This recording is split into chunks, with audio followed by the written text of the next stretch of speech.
everybody and welcome to another video. We start this one off going through Carshalton Village when we come across not one Audi, not two Audis, but three Audis doing what they shouldn't do. But then again, it's always an Audi. Now coming towards us in a second, you're going to see an unmarked police car, sirens going and everything else. Not that nice one behind it. You'll hear the sirens in a second.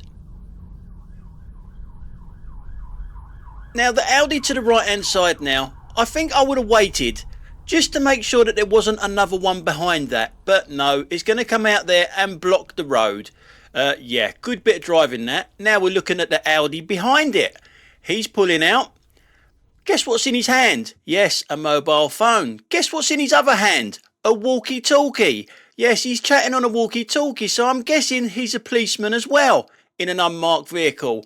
They do have to follow the same rules as us, you know, especially as his blues and twos ain't on. And I know it's kind of hard to see the walkie-talkie, but trust me, a walkie-talkie was up to his face, chatting to it. Now we got the guy behind us. Now I don't think he's looking at his dashboard there. I think that's lower down, possibly a phone. And if you look over to the left, you can clearly see the phone in the policeman's hand. I'm assuming he's a policeman. In his right hand, his left hand had the walkie-talkie, and his third hand was holding the steering wheel. Now in this clip, we are looking over there for the poor, vulnerable cyclist. As you can see, we've all got a red light. Not him though. He's going to go halfway and then eventually go the whole way. Now if you can see just under the 30 mph speed limit there, that is a bike lane. You could have just scooted up there and gone on the bike lane, because believe you me, this is Beditton Lane and it's really industrial behind us. It's dangerous as hell for a cyclist. I used to cycle down this road years ago and I wouldn't do it. Get on the cycle lane in this one. Now the good old British workforce has been out again painting the road, but not this far down. They missed a few lines down here, but up there where the 20 is, it's all fresh, it's all new, we can all see it. Lovely, great, brilliant. It's still not good enough for this idiot though. I mean, even a dyslexic fool like me knows what that means. But not only does he not know what that means, he doesn't know what the lines down the centre of the road mean neither. He just doesn't get road markings at all. He cannot fit his big, huge car in one lane. It has to have a little bit more of the lane next to him. And you know what I say? If you can't drive a big car, don't fucking buy a big car. And if you can't drive, take the bus.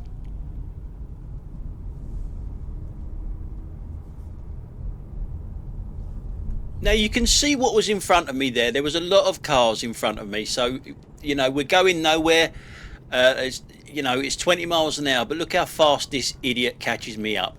It's a 20 mph speed limit and it caught me up pretty quickly there. The actual braking distance isn't too bad most of the time down here, but it's when we get to the end, just before it gets to two lanes. She doesn't quite make it to when it gets to two lanes to overtake me. And well, you'll hear what I say in the car. I don't understand again this mentality of doing this. So there you go. She has to overtake me just before it goes to two lanes. There you go. Now race to the traffic lights. Yeah, good thinking, mate. Good thinking. What a fucking knob. Now, to be honest, I don't know whether it was a woman or a man driving that. Maybe I need the Supreme Court to tell me which one it was. Now, if you're from this country, you would know that we've been to Supreme Court to work out who's a man and who's a woman. We're looking at that car over there, by the way. Yeah, we go to Supreme Court because our own Prime Minister needed clarification what was a man and what was a woman. If you've got dangly bits, you're a man. If you haven't, you're a woman.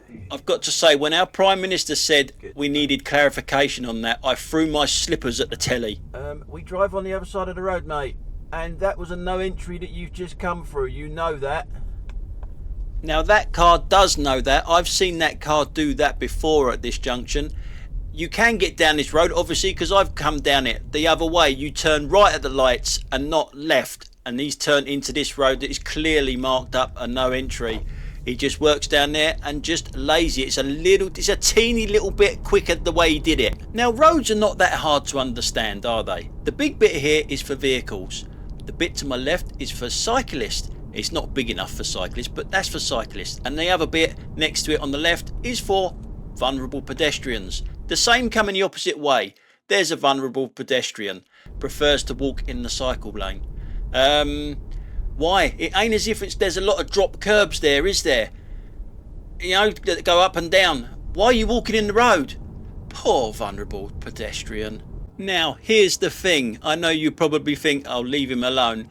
But look at this car that comes round the bend to the left hand side here. You can see how small that bike lane is. Look at that, he's in it. Just another little reason why you should be on the pavement and not the road, because there are a lot of idiots out there. I don't care whether you can do it. I know there'll be someone in the comment section saying they got every right to, but sometimes you shouldn't, for your own safety. Now in this clip we got another poor vulnerable cyclist.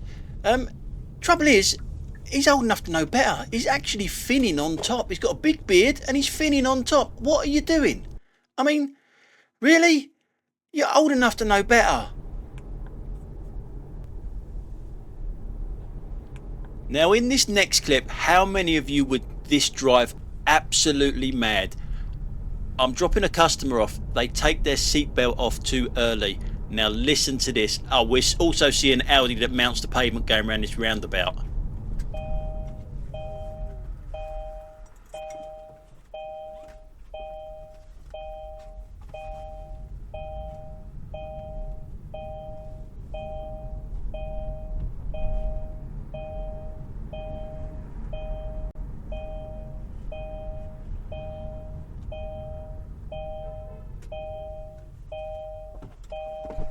Okay.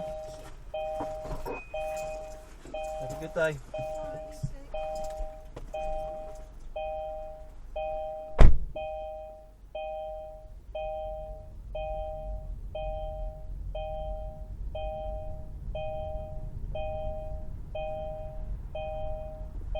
Jesus. Shush.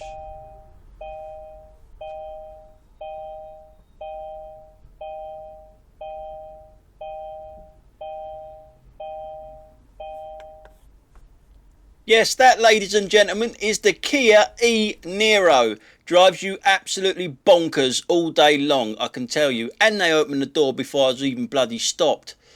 Yeah, you can't legislate for that. They just, unless you lock them in, you know, it's you just can't do it. Anyway, we're at this junction. We're looking at the car opposite us. That one there. This is not how you turn right. I could be going straight on from here, you know.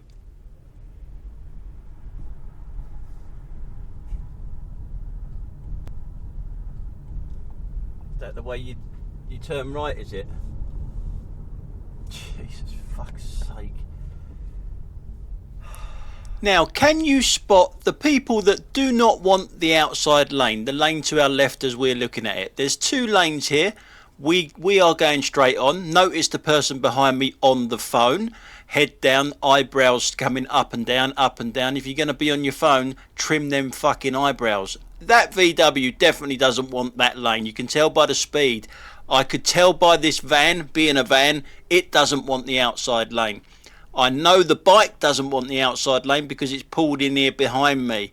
And I wasn't 100% sure about the Mini. So I got 3 out of the 4 correct. I didn't know about the Mini because it's not pushing. It's not being aggressive enough to actually want my lane from their lane. So 3 out of the 4 I got correct. 3 out of the 4 are doing things wrong. The bike probably gets a pass because it can filter. You got 2 people in front of me that do not want that lane. You got eyebrows behind me that's playing on her phone. What a surprise. What a surprise. It's just so fucking obvious that you two didn't want that lane. So obvious. And all it was our lane, my lane that I was in, had more traffic going up to the lights than theirs, and they just wanted to get there a little bit quicker than anyone else. Selfish, really, but I wasn't expecting what the van did. I did expect it to cut across, which it does behind me here. It's just so fucking obvious that you two didn't want that. But then it turns left. so obvious. I mean, that is just crap driving. Crap driving. If eyebrows would have been a little bit quicker off the mark, we could have had a bit of an incident there.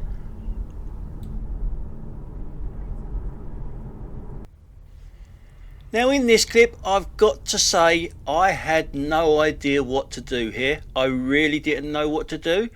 I did have a passenger on board, which probably affected my decision, but it is one of your moments. Now the thing is, there's animals in the road up here, and I've got to stress there's no animal gets hurt, okay? I wouldn't put that on anyway if something like that happened. You'll see that white car that stopped at the roundabout there. There's some birds that are walking in the road with their babies, and no one really knows what to do. Now if I was on my own, I don't know what I would have done anyway, but because I've got a passenger on board who wasn't very well, neither, probably swayed what I was going to be doing. Because maybe I would have got out. I definitely would have got out. If Sarah would have been with me, we would have got out. I would have blocked the road up here and got out and shooed them along to the left hand side, even though they've come from the left hand side. So yeah, where they're heading for, to believe it or not, is the centre of that bloody roundabout. Now someone tried to come up the inside of me here, which I did this to stop them doing it. They were going down there really slow, but I still stopped them to come down there. And now I don't know what to do because they've pretty much stopped. Yeah, so I've got a big queue of traffic behind me. I'm right smack in the middle of the bloody two lanes to stop people overtaking me or undertaking me. And everyone can see it now. Everyone can see this happening now. So I decide to go round them. I want to turn right at this roundabout as well. Now, when we come round here, you'll see a red car. That red car to the left hand side, it goes round here a little bit quick, but it has to hit the brakes really hard to stop hitting the birds, because the birds are in the road now. You'll see it from the rear camera now, and it does, though. It does stop. Good job it wasn't in front of that bloody thing, but yeah, they're in the middle of the road and that car stops and lets them cross. Now I know they got to the centre of that roundabout because in a few minutes time I go back the other way. I've dropped my passenger off and I've come back down that dual carriageway here, and then I'll get another job to take me back where I've just come from. So I've got to go right the way round the roundabout again to go back the opposite way. And you'll see them over there, not quite in the centre of the roundabout, but there they are over there. Now I go round the roundabout again and they're coming off the bloody roundabout again. Yeah, so it was a bit sort of, oh, I don't really want to see this, just in case one of them did get squished, or all of them got squished. Now as I come round the roundabout, you'll see them over there to the right hand side. They're there, and they step off the bloody roundabout again to go down here. Now I came down here about 20 minutes later and there wasn't any squished birds, but there was a lot of police and there was a lot of traffic. They held up the traffic and took them away. I'm guessing that's what happened, because there was an awful lot of traffic. I didn't save the clip though, to be honest, which I should have done, but there was nothing to see other than a load of traffic and a load of police. So the police actually come along and took them away. So as we come round the roundabout here, you'll see them over to the left hand side and they're just walking off into the road again. But it looks like they made it. Now we go back to the front camera now, and I used the horn quite a lot in this clip, and I'm using the horn on a cyclist and a van driver because they're both bloody idiots. Them birds back there had more common sense than these two idiots. It was very close, very close.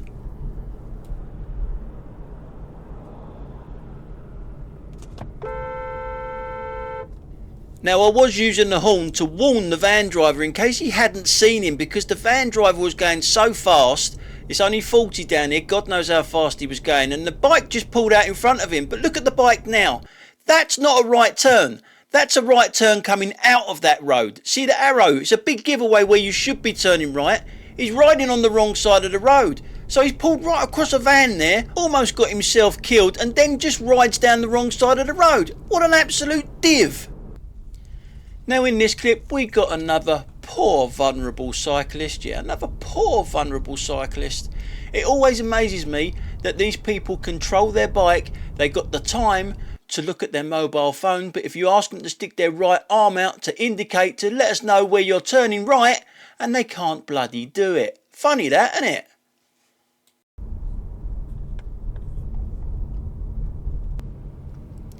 Now, big vehicles take a long time to stop. They take longer than the small vehicles. It's obvious. But I think this guy had plenty of time to stop at this red. Plenty of time. Well, for me anyway.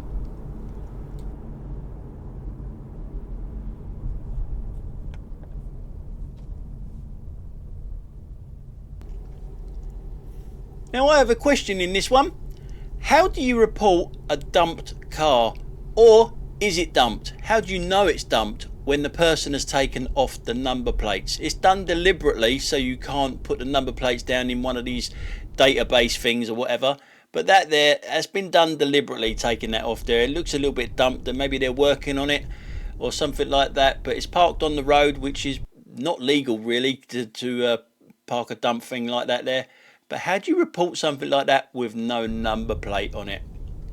Because to be honest, I cannot see the council being bothered about it. Now in this clip we are coming up to that junction. The junction where there's a right turn and a straight on lane. Now you won't get behind me if you're going straight on, because I'm doing an early indication here. But to be fair, this guy cannot see me because the queue of traffic in the inside lane goes back quite a way. But he is doing the chancer bit, like, you know, I get this every single time I hit this junction. Someone comes down the outside lane that is going straight on and gets held up by someone like me that's turning right. This guy is lucky, he gets away with it because I can actually turn right, and he's not affected by it in a way. But so often you get them here and they have to cut across and all that sort of stuff. It's look, see, and then he still has to hammer the accelerator to go past there. Just don't get behind people that are turning right. It's simple, isn't it? Now in this clip we've got one of my favourite cars, the Fiat 500, the trainee Audi driver. We're coming up to the mad mile. I do use the horn on this idiot. He should not be pulling out now, and if you are going to be pulling out, do it a bit faster. Come on! And yes, I've got to say again that I can't believe I'm saying it. It was a fully grown man in that car. Yes, it was. It was a fully grown man in that car. And people have a go at me for saying that. You know, it's why are you belittling them? It's called humour. Anyway, guys, that's it for today. Thanks a lot for watching, and I'll catch you on the next one. Bye for now.